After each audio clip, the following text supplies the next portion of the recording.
All right. Welcome to the last talk of the day. This is the EFF panel.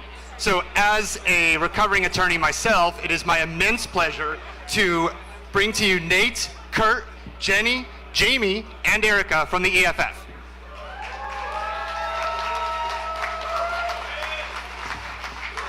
All right, hello everybody. Great to be back here at BSides San Francisco. We've been here for many years, been enjoying it all the time. Lovely to work with this community. My name is Kurt Opsahl. I'm the Deputy Executive Director and General Counsel with the Electronic Frontier Foundation. And thank you. I take it many of you already know what EFF is, and we appreciate that.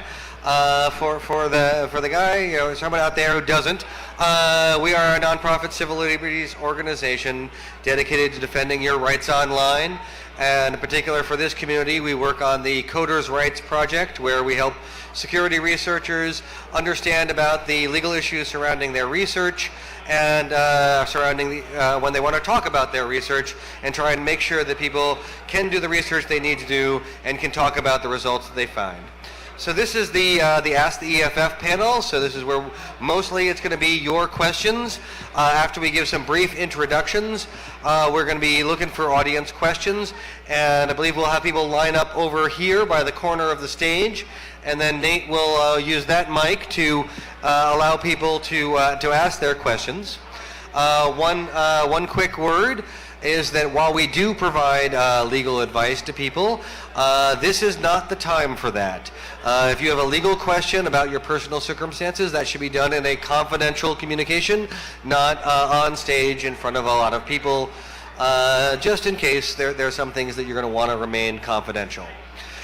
So with that word of warning, let me turn it. We'll go down the line here with just a minute or two, talking about the things that we've been up to over the last year, and then we'll turn to your questions. So, Erica?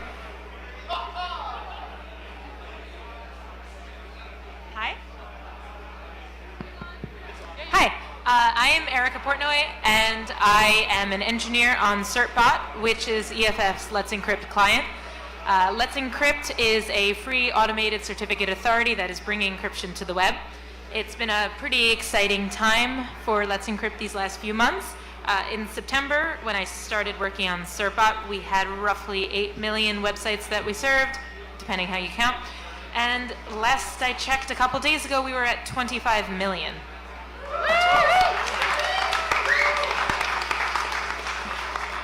So it's exciting to see the impact that we've had, and there's also, of course, tons of work to be done. I personally work on the client, where we're working on making sure that for the long tail of use cases, we can meet your needs and keep hitting all those tough to get configurations, and also make sure that it's as stable as it can be for the people who are already using it, and we're pushing towards our 1.0 release.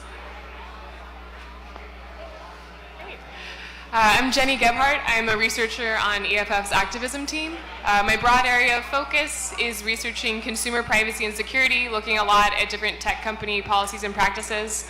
I also spend a lot of time working on open access, working on zero rating and net neutrality, and working on censorship in repressive states. I can grab this one. Okay, we'll show this.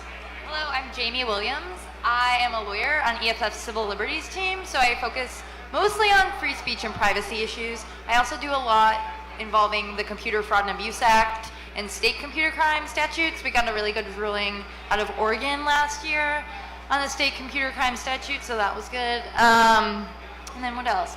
I've been doing some work on compelled decryption cases. Yeah. Yeah, that's it.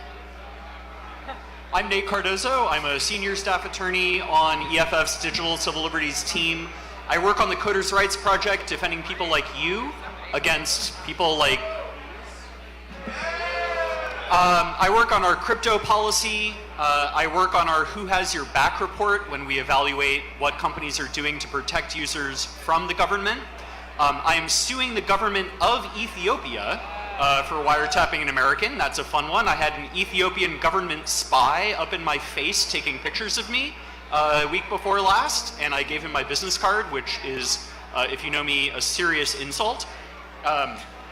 So ask me for your business card later.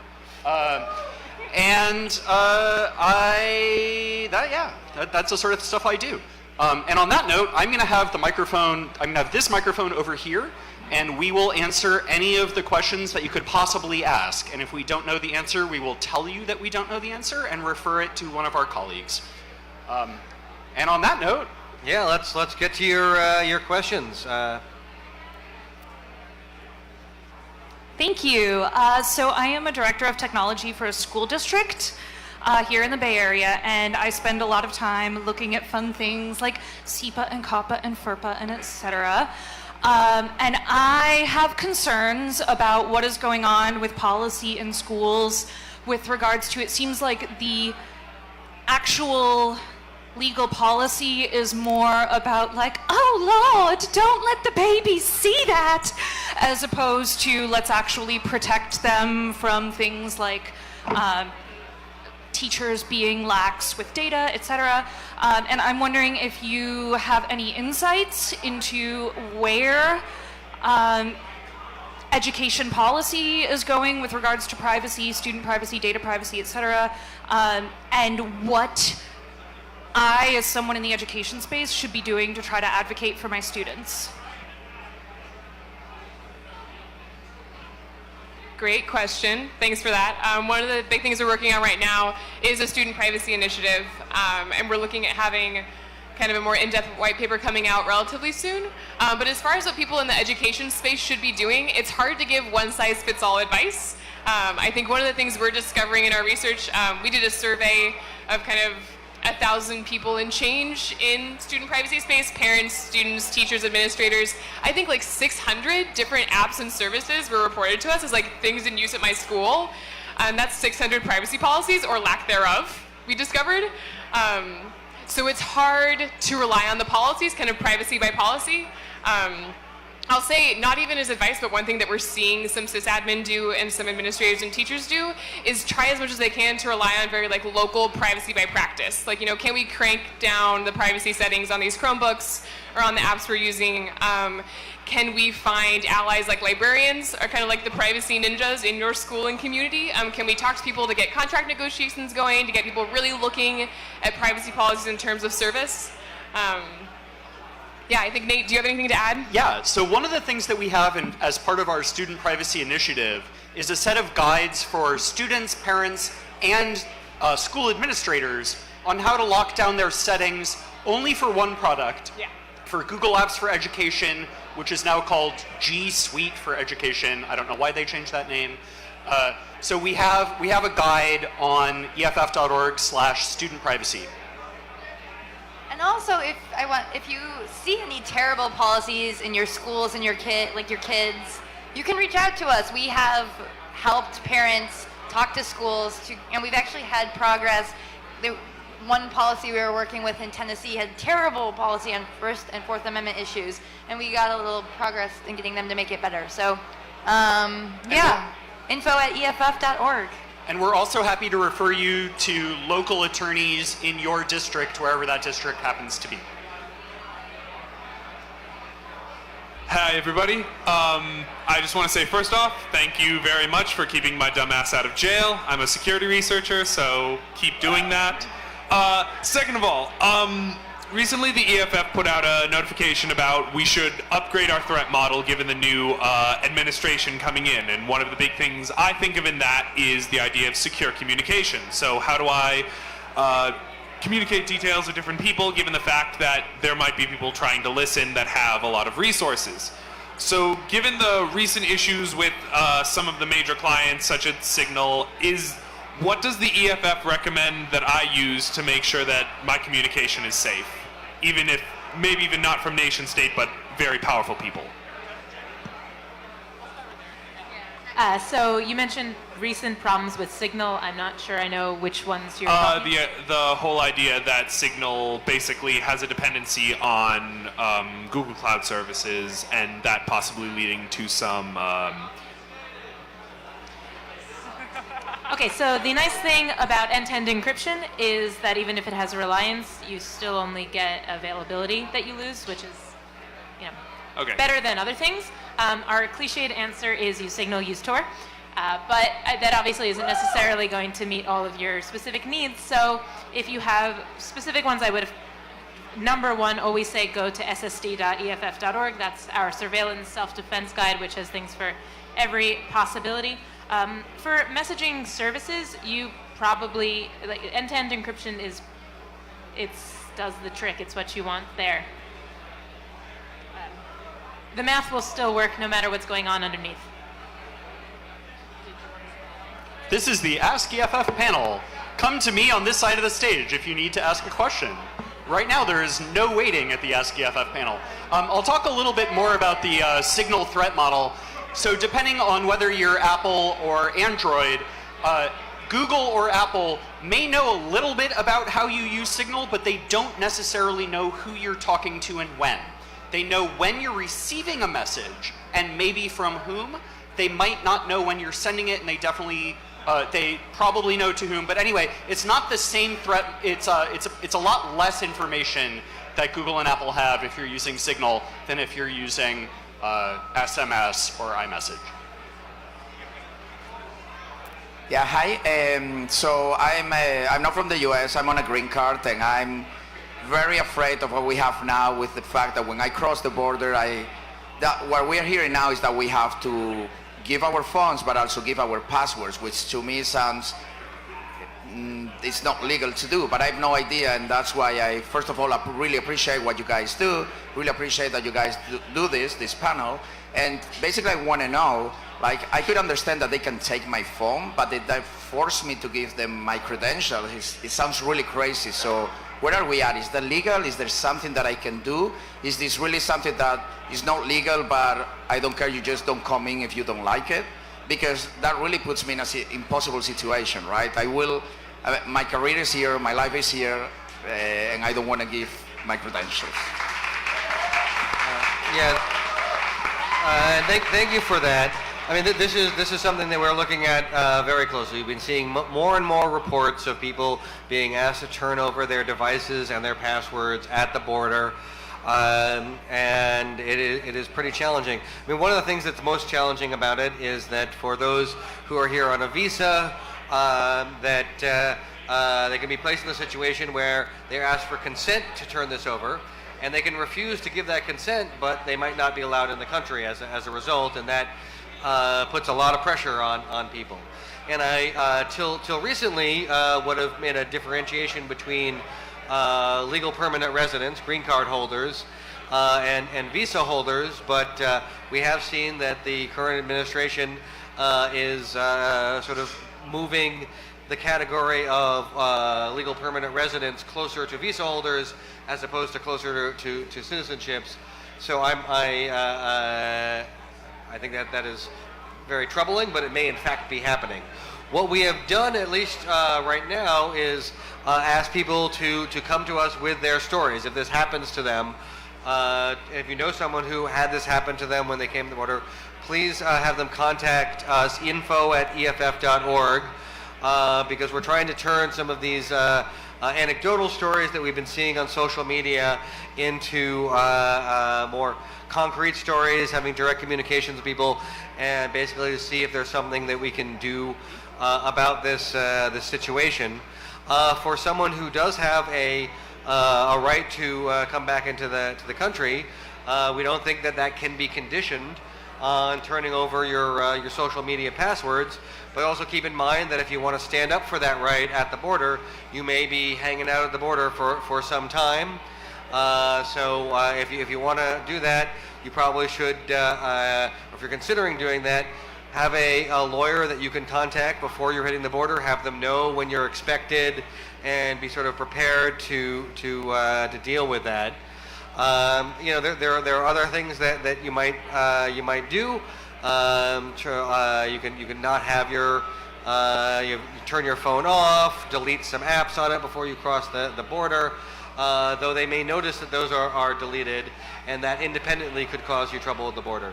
Nate, did you want to add something? Yeah, so there's a couple of things you can do as a non-citizen when you're coming back into the United States. The biggest one is to have something called a G28 form already signed by you and your attorney. We've heard a lot of things that the Trump administration is preventing lawyers from seeing people in detention. That only happens when they don't have a G28 already signed. So if you have that pre-executed when you're coming back into the country, it may well save you a lot of trouble. For citizens, for US citizens who are coming back into the United States, there are 2 rules of thumb that you need to remember. Number 1, they cannot deny you entry, full stop. Number 2, they can take your stuff, and there's not much you can do about it. You can get it back later probably, but if they give you the choice between, if they say enter your password right now or you can't come into the country, they are bluffing. But when they say we're going to take your stuff unless you enter your password, they are not bluffing. So do that calculus.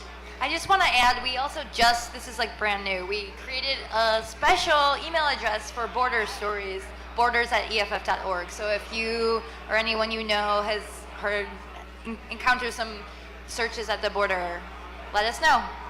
And also to get that G28 form, it's available online. You can just do a search for G28 form, G-28, and you should be able to find that right quick. Yeah, so the G28 form is a power of attorney form. It says, this is my attorney for immigration purposes only. It registers that attorney, or it allows that attorney to represent that he or she represents you to the CBP or ICE when you're coming back into the States. All right, thank you. I have one more quick thing to add, if that's okay. I think for this audience in particular, some technical and legal advice has been flying around online. I know Wired released kind of a guide recently. And just like a word of caution as we're all kind of like learning more about this threat model vacuum we kind of face at the border, there's a lot of technical advice that's really cool and really clever and high speed and sounds really fun to implement. But it could also be terrible legal advice. Like there's really cool stuff you could do to obscure things on your device or like hide different environments from CBP, but it could also land you into a lot of legal and kind of practical hot water. So just kind of watch out for that as there's more and more commentary on this. G'day, just wanted to first of all thank you guys, you've done a great job. You've put out a pretty good threat model guide online. Could you give us 2 things the average employee living in the United States, potentially a foreigner, could do with their iPhone to improve their security model and improve their privacy? Off to you. Like 2 things you can like change on an iPhone? Like, are we talking about like hardening settings? Wait, do you mean like harden your settings on your iPhone? That kind of thing? Yeah, so just everyone sitting here today, what could we do, like from the settings, or always make sure you go in via a VPN, or do you go into your settings and stop geotagging? What's the 2 things everyone here could do today? Okay. Yeah, there's many things, but 2 big ones that immediately come to mind. First of all, regardless of your device, do not have the fingerprint unlock thing. Don't do that. That's not cool. It seems cool, it's not. And one reason is that law enforcement or border patrol, they can compel you to put your thumb on something. Like they can compel you to take a fingerprint. They cannot compel you to put in a password. So get rid of the fingerprint unlock thing, have a code, longer the better. The second thing, which applies, I guess, to things you might do on your iPhone or on any device, 2-factor authentication. Enable it for your various accounts. Using whatever makes the most sense for you. Often that's an authenticator app like Google Authenticator. It could be SMS. It could be a hardware token like YubiKey. Those are the first 2 things that come to my mind, at least. Also, remember that you can use end-to-end encryption all you want, but if you're doing an unencrypted cloud backup, then your end-to-end encryption is essentially useless. WhatsApp, for instance, prompts you repeatedly to back up your texts to Google or Apple Cloud.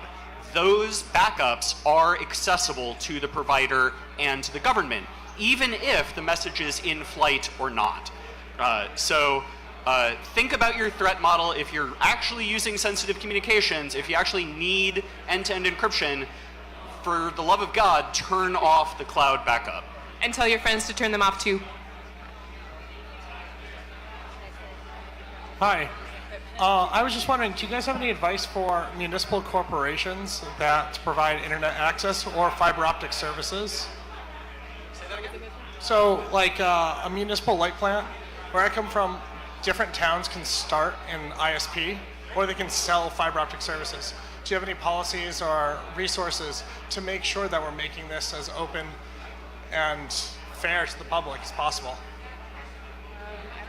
I think the answer is yes. None of us here work on municipal Wi-Fi issues. Not for a while, but I mean, this is something that we have definitely been looking at. I mean, there is a little bit of an irony, is to say that the answer to trying to get you better communications is to work with a government organization. But municipalities are generally on the more popularly responsive end of government organizations, and have done, in many cities, have ones which are more privacy protective and also high speed and free or low cost versus the other environments that are out there. There's been a fair amount of pressure from some of the larger service providers to try and stop municipalities from competing with them. And in some places they've actually passed laws in which they say the municipalities of that state or jurisdiction can't offer something competitive with the existing commercial entities. But nevertheless, this is becoming more of a thing.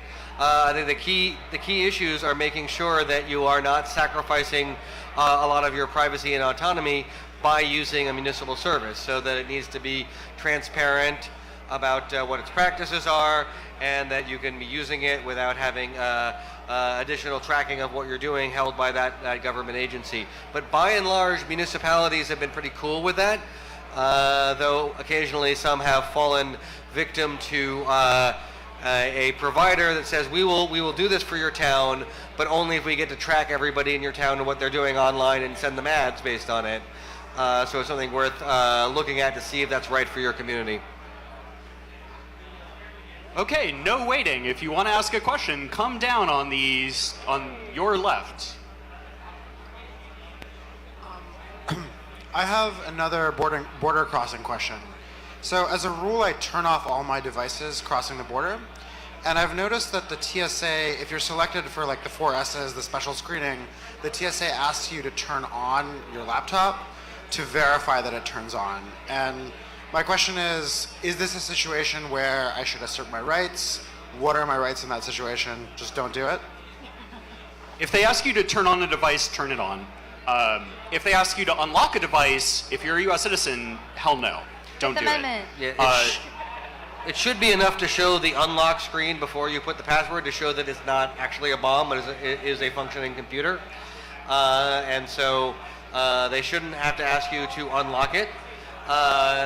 If it's just a question of unlocking it, sometimes people will have a guest account on their computer, so you can log in with the guest account to show that it's a viable, functioning computer without giving access to the rest of your machine. But really, all they should be able to look at, or should be looking at, is that it is a computer and not something masquerading as a computer. And you can show that by turning it on enough to get to the unlock screen. So to my knowledge, no court has ever addressed that question.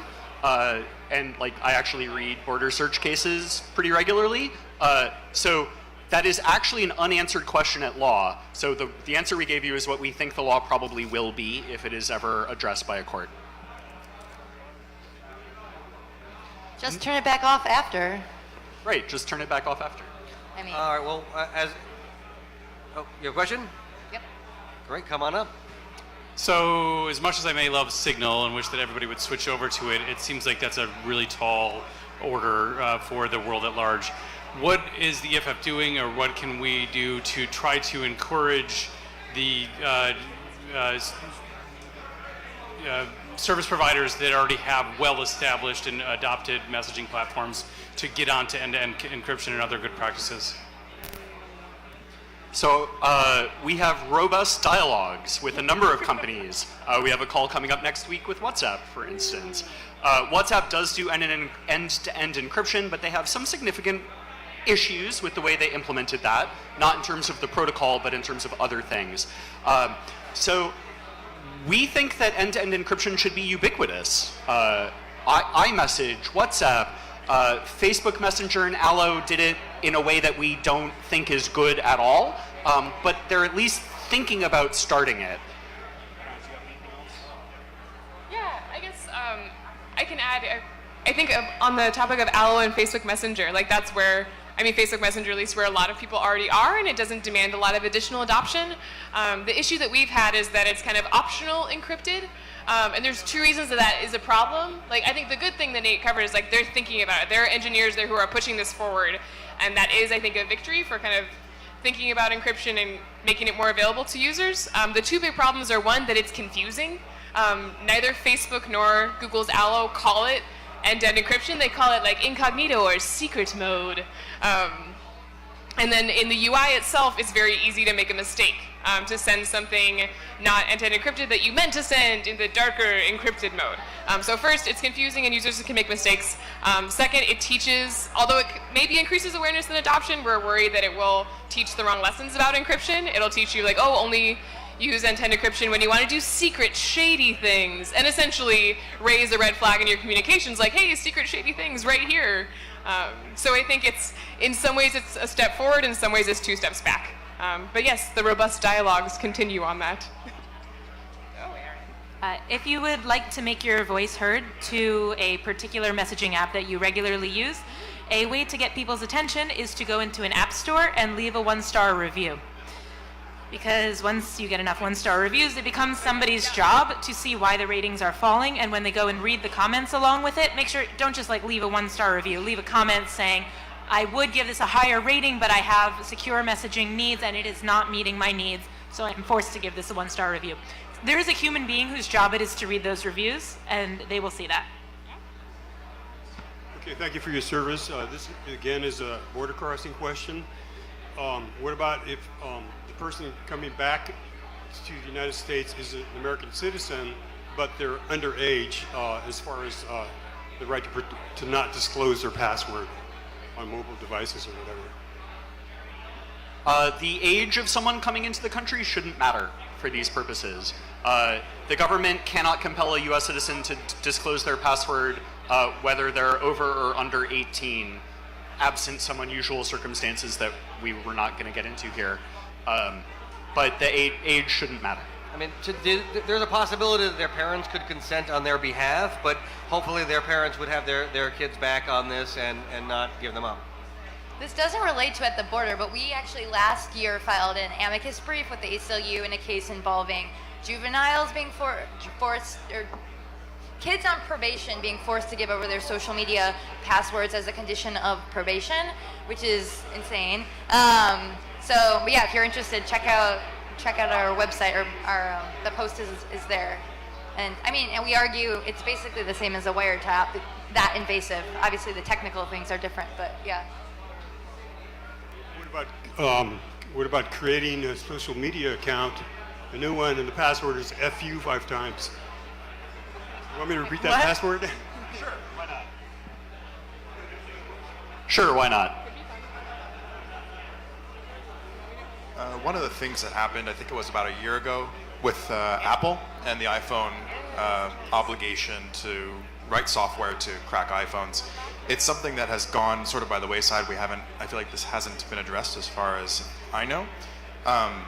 So yeah, what do you think the motivation was for them even bringing that up if they felt that they had kits to break that anyway? And so 2 parts of the question is, what was their motivation for that, and are you guys still responding to it, or do you consider it an issue that will just come up naturally in the future?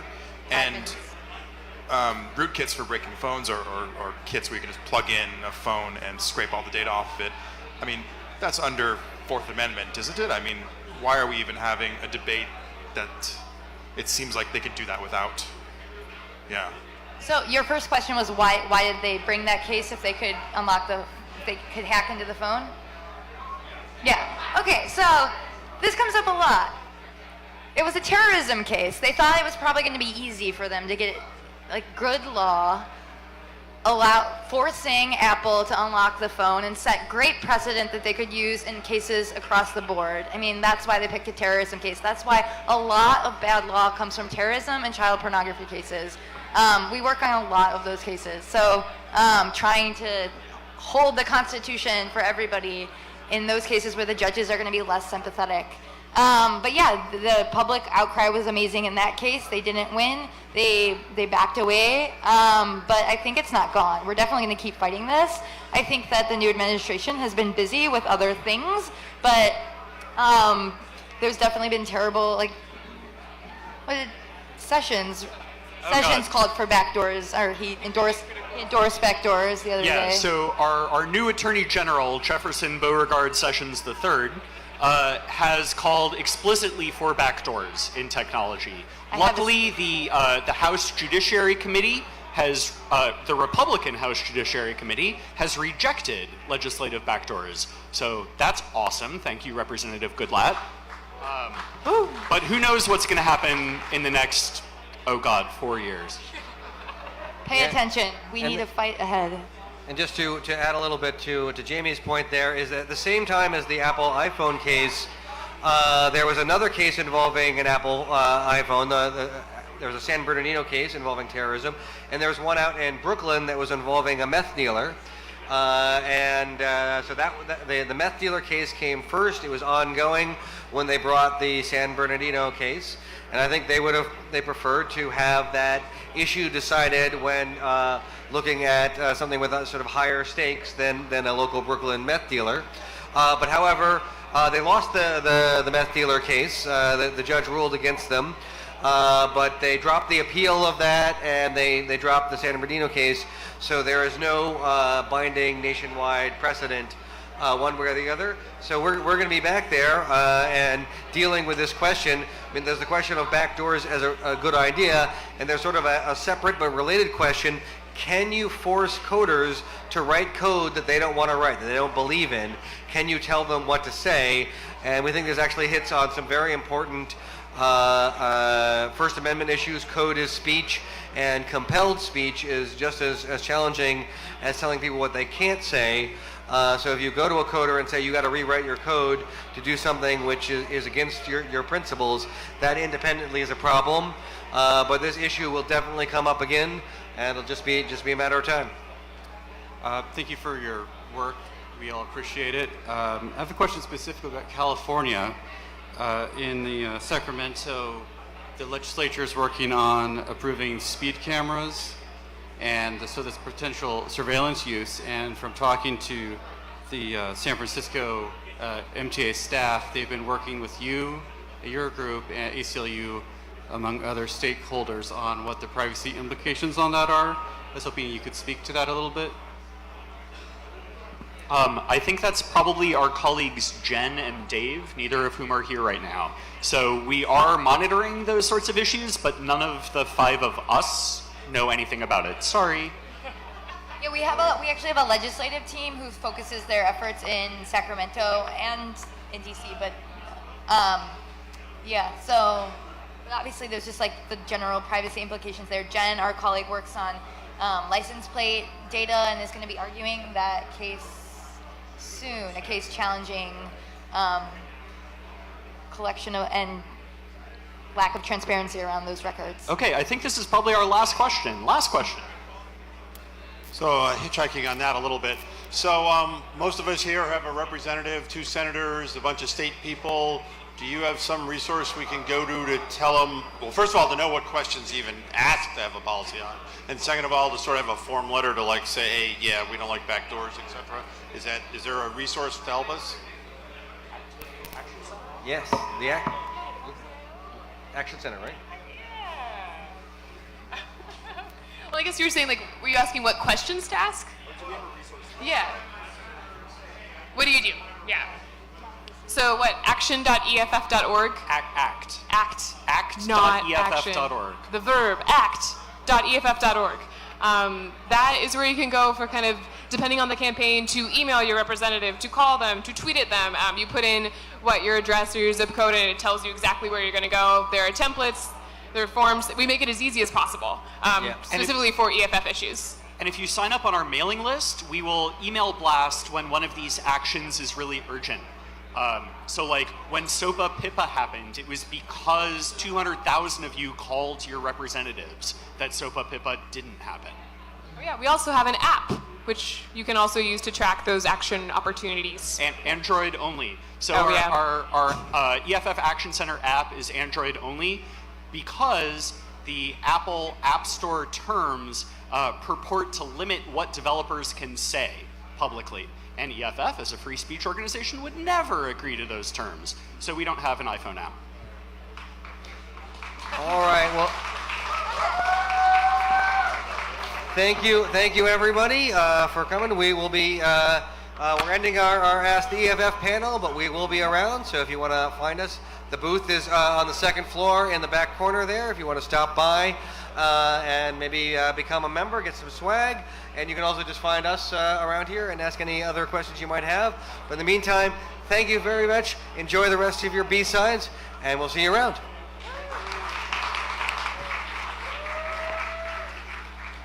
So that concludes our last presentation today. On behalf of BSides and Fitbit, I'm going to present each one of these freedom fighters with a brand new Fitbit. I also have two announcements to make. Starting now, next door at Buzzworks is Hacker Jeopardy. Also, HackerOne would like to invite everyone to hack the bar tab up here at CTF. Thank you, and have a good evening.